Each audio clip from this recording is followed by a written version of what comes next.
Fascist Bangladesh নয়।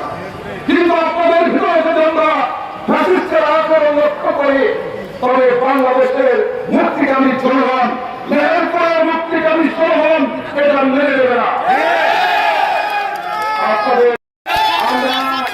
আমরা চাই একটি শান্তিপূর্ণ জানাবেন, আমাদের নেতাদের জানাবেন, না হলে আইন শৃঙ্খলা বাহিনীদের জানাবেন। এদেশে ফ্যাসিস্টদের কোন আশ্রয় প্রশ্রয় হবে না ইনশাআল্লাহ। বারবার বলা হচ্ছে ডিসেম্বরে বিশৃঙ্খলা করতে চায়।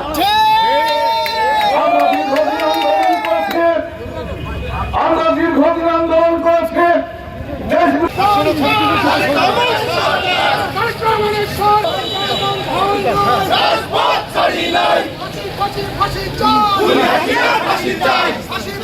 চলেন